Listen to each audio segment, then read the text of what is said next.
Hi, my name is Ahmed. I come from the glorious country of Iraq, and I'm a born Muslim. My problem is that I practiced Islam when I was. Brother, first we request questions from the non-Muslims. Once all the questions from non-Muslims are over, inshallah, we'll give you a chance.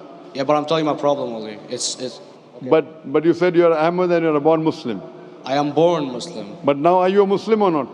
I'm agnostic. Oh, so now you have left the religion of Islam. Yeah, I'm confused. Okay, fine. If you have left the religion of Islam, you can ask the question, brother. Okay. So my question is, how come I don't have the faith that you and the other Muslims have and some of my friends, even though I practiced Islam a lot and I even did Umrah, but I still do most of the sins that are forbidden in Islam, and I sometimes am lazy to do the prayer and the other subjects we have to do in Islam.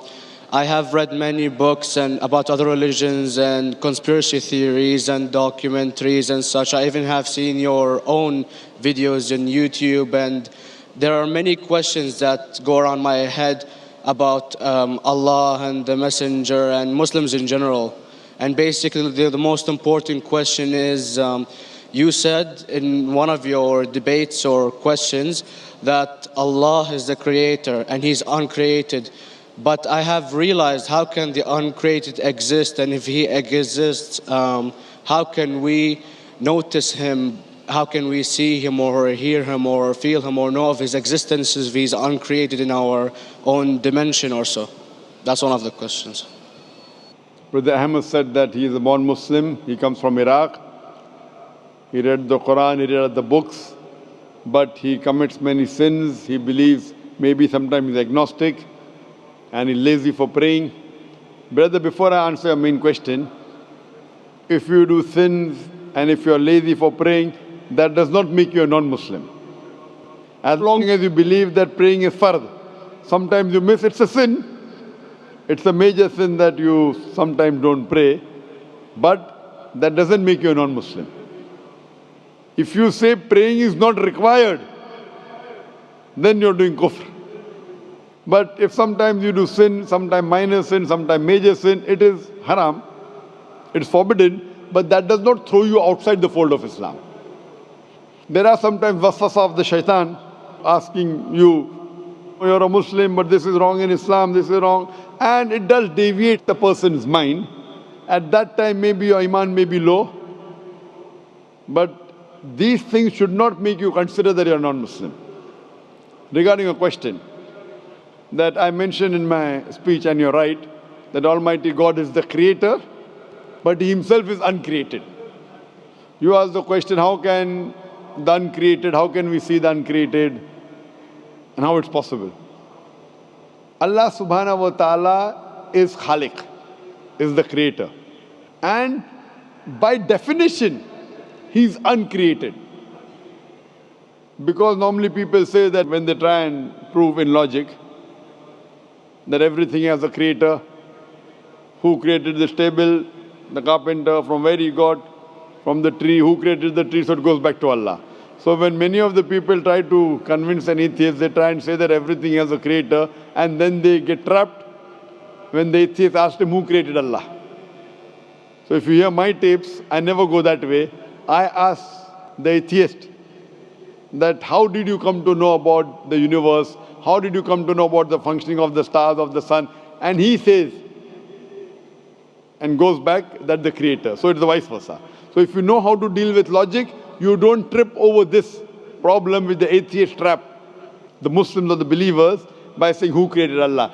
By definition, Allah is uncreated. And if you ask the question, who created Allah? If you have heard my tapes, I give the reply, that suppose a person comes and says that my brother John. Yeah, I know, I saw that, I heard that's funny, but I mean, how does he exist if he's uncreated? That is Allah. Yeah. That's the difference between you and Allah. How does he exist? Means He was existing. He doesn't have a beginning. You and I have a beginning, that's human being. So that is the difference between us and Allah. You can't say that Allah has to be like us. If Allah is like you and me, why should we worship Him? I see, but have you heard of the phenomenon, the Big Brother, used by various orders and political agendas to control the people and such by implementing it into multiple gods, and then later on it became a monotheistic religions all over the world to make it easier for Big the Brother, people sorry, to... I've never heard of the religion Big Brother. It's not a religion, it's like a theory, an idea, basically. For What does it example, say? yes? What does this idea say? What does it say? Is that when you have a big brother, it's easier for you to live life. When you have someone watching you the whole time, understanding you the whole time, protecting you the whole time, being with you the whole time, and you can talk to him, although he never talks to you back, maybe in your dreams, do it to your mind and such, it's easier for you to live. While a human who does not have a big brother and is not easily controlled into doing so and is having complete freedom is a danger for the major ruling powers and such. What does this say? I don't understand. Big Brother may be there, Big Brother may not be there. What does it have to do with Islam and God? What does it have to do? Because basically Allah is watching you the whole time. So you want to knows. say that Allah is like a big brother? Indeed, you use him for your protection so you won't be scared. You know what I mean? See, this is the hypothesis.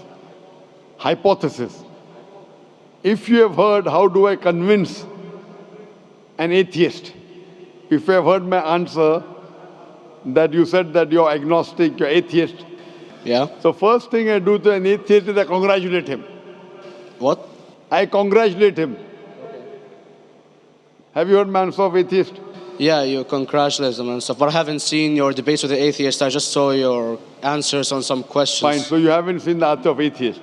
No, but I've seen your debate with David William Campbell. And that David William Campbell is not an atheist. Yeah, yeah. Now, when an atheist tells me he does not believe in God like your theory of Big Brother, Yeah. and if you believe in that theory, I will ask you, first thing I do to the atheist, I congratulate him. You know why? Yeah, because they think and they don't follow what their parent does and such stuff like that. No. I congratulate him because he is not doing blind belief. The other people are doing blind belief. He is a Christian because father is a Christian. He is a Hindu because father is a Hindu. Most of the Muslims are Muslim because father is a Muslim. He is thinking. He says there is no God. He has said the first part of the Islamic Shahada, La ilaha. The reason I congratulate him is because he has said the first part of the Islamic Shahada, Islamic Creed, La ilaha. The only thing I have to do is illallah, which I shall do inshallah. So if you have heard my answer, an atheist becomes an atheist because he believes in science, he believes in logic. Or I ask him that if an equipment is bought in front of him, which no one in the world has ever seen, and if the question is asked, that who will be the first person who will be able to tell you the mechanism of this new equipment? What is the answer? Of course, he's going to tell you the producer or the maker of this equipment. Creator, producer, maker. So when we ask him questions that how did this universe come into existence, he will talk about the Big Bang.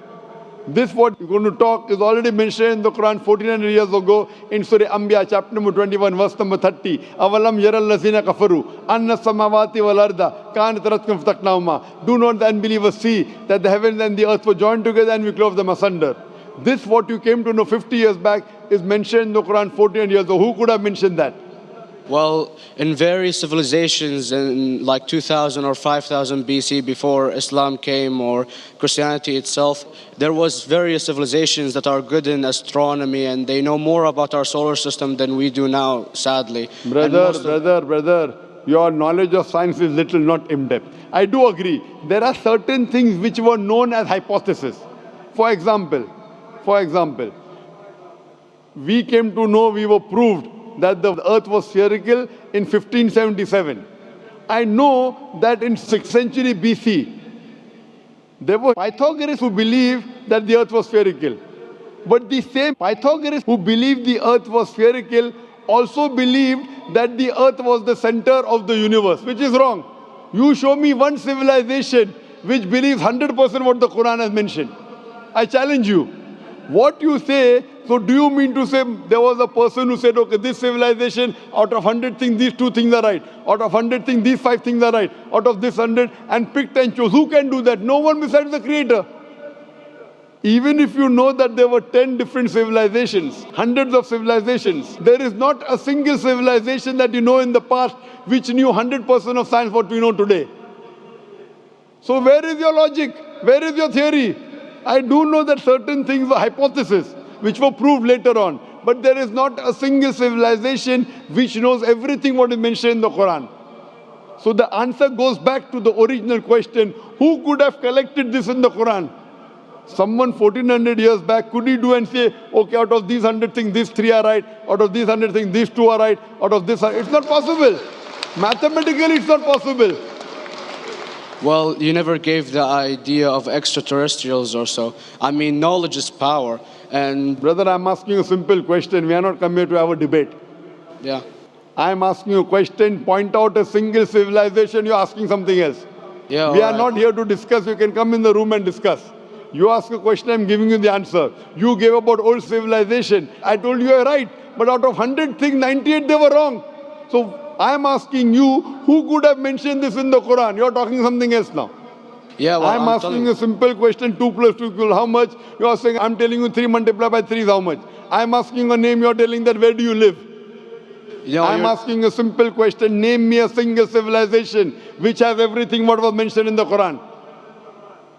Do you know of any or not? Yes or no? Well, not everything, of course.